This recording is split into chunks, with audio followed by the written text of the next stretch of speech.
للحديث أكثر حول هذا الموضوع ينضم إلينا من القاهرة الدكتور عبد النبي عبد المطلب، الخبير الاقتصادي ووكيل وزارة التجارة الخارجية المصرية للبحوث الاقتصادية سابقا. صباح الخير وأهلا بك دكتور عبد النبي. أهلا بداية، وسهلا. ما هي أبرز التفاصيل الاكتشاف الجديد لشركة الدانا، وكيف سيخدم هذا الأمر المشروع خطط تطوير قطاع الطاقة المصرية على وجه التحديد؟ يعني أنا في اعتقادي أن مثل هذه التصريحات بتؤكد ما وصل إليه عدد غير قليل من الخبراء في فترات سابقة، بأن الاحتياطات المصرية من الغاز هي كبيرة جدا.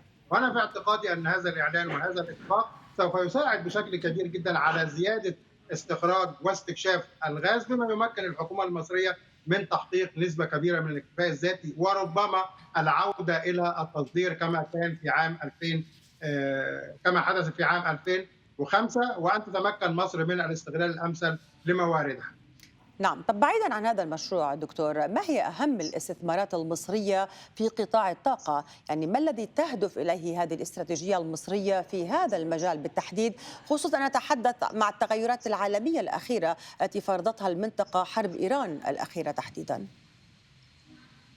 يعني إذا كنا نتحدث عن الطاقة فإننا نتحدث عن الطاقة بالمفهوم الشامل، يعني نتحدث عن الطاقة الجديدة والمتجددة، وأعتقد أن هناك العديد من مزارع الرياح، مزرعة أسوان، العديد من استخدام الطاقة الجديدة والمتجددة، زيادة استكشافات الغاز، وأيضا هناك يعني الحديث عن محطات توليد الكهرباء الحديثة، وأيضا محطة الضبعة النووية. يعني أنا أعتقد أن ذلك كله محاولة من الحكومة المصرية لأن يكون لديها مزيج يؤمن لها استمرارية تدفقات الطاقة، وعدم حدوث أي يعني مشاكل، حال حدوث أي مشاكل في المنطقة على غرار الحرب الروسية الأوكرانية، أو الحرب الأمريكية الإيرانية، أو حتى ما يحدث في منطقة الشرق الأوسط من قلق. أيضا هناك لدى مصر كان مشروع طموح من أجل الربط الكهربائي ما بين مصر وبعض الدول العربية، ووصولا حتى أوروبا، بالإضافة إلى وجود بنية تحتية قوية تستطيع أن تستقبل الغاز من قبرص ومن بعض الدول القريبة من مصر من أجل إعادة تسييله ثم تصديره. أي أن الاستراتيجية المصرية تقوم على إيجاد مزيج من الطاقة يمكنها من الحفاظ على استمرارية تدفقات الطاقة حال حدوث أي مشاكل على الإطلاق. نعم.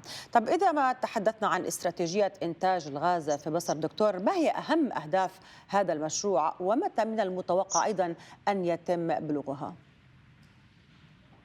أنا ما أعتقد هو الاستغلال الأمثل لموارد مصر من الغاز، وكما أكدت أن الموارد المؤكدة والاحتياطات المؤكدة من الغاز هي كبيرة جدا. أيضا مصر تمتلك بنية أساسية مهمة جدا تستطيع من خلالها، سواء بقى من خلال تسييل الغاز وتصديره كغاز مسال، أو من خلال يعني مد خطوط أنابيب وبعضها موجود بالفعل، أن تتمكن من تصدير الغاز الذي يصل إليها، أو الذي تقوم الشركات شركات التنقيب باستكشافه وإنتاجه في شكل غاز طبيعي، سواء لأوروبا كما هو موجود في أكثر من اتفاقية، أو حتى من أجل سد احتياجات السوق المحلي، نعم.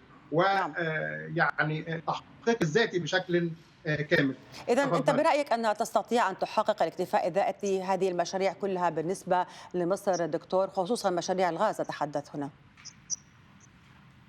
بالتأكيد، يعني هذه ليست المرة الأولى، يعني مصر منذ عدة سنوات وليست سنوات طويلة كانت من أهم مصدري الغاز على مستوى العالم. يعني نتحدث عن عام 2005، ثم نتحدث عندما بدأ غاز شروق وبئر شروق وبئر زهر في الظهور، ومصر كانت لديها القدرة على تسيير الغاز، بل وصدرت شحنات غاز كثيرة. ربما ما حدث من بعض مشاكل فنية يمكن تداركه، وأعتقد أن هذه المشروعات تقول أن بعض الإخفاقات التي حدثت في بعض الآبار الغاز المصرية يمكن التعامل معها، وأن يتم اكتشافات جديدة. وأعتقد التقرير الذي تقدمتم به حضرتكم يقول أن الاحتياطات اللي موجودة في نعم. مصر هي احتياطات ضخمة طيب دكتور. تكفي الداخل، نعم. وبالتأكيد يمكن إزالة بعضها وتصديره. في تفضل. بداية حديثي معك كنت نتحدث عن التعاون القطري المصري في قطاع الطاقة، برأيك ما هي أوجه يعني هذا التعاون، وإلى أي مدى يمكن لقطر المساهمة كذلك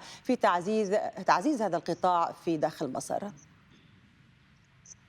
أنا شخصيًا أعتقد أن التعاون القطري المصري في مجال الطاقة هو الذي ساهم في زيادة هذه الاستكشافات وهذه يعني ما تم الإعلان عنه من اكتشافات، واحتمال كبير أن يكون هناك تعاون أكثر. يعني منذ فترة طويلة كان الرئيس عبد الفتاح السيسي تحدث عن أن هناك دراسات تؤكد أن مصر لديها احتياطي كبير، لكن الشركات العالمية كانت تحجم عن زيادة استثماراتها في هذا القطاع بحجة المديونية الموجودة للشركات، أو يعني عدم وجود ثقة من هذه الشركات في إمكانية أن تقوم مصر نعم. بالتصدير. لكن أتى الاستثمار القطري ليؤكد أن هذه الشراكة يمكن أن تحقق ما عكست عنه الشركات العالمية. وإذا تحدثنا عن العديد من مذكرات التفاهم والاتفاقات، فهناك اتفاق طويل المدى ما بين مصر وقطر من أجل تحقيق استقرار إمدادات الطاقة، وخاصة في مجال الغاز المسال. يعني أعتقد أن في شهر يناير الماضي تم الاتفاق نعم على دكتور. توريد حوالي 24 شحنة غاز مسال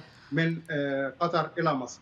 الدكتور عبد النبي عبد المطلب، خبير اقتصادي ووكيل وزارة التجارة الخارجية المصرية للبحوث الاقتصادية سابقا، شكرا جزيلا لك، كنت معنا مباشرة من القاهرة.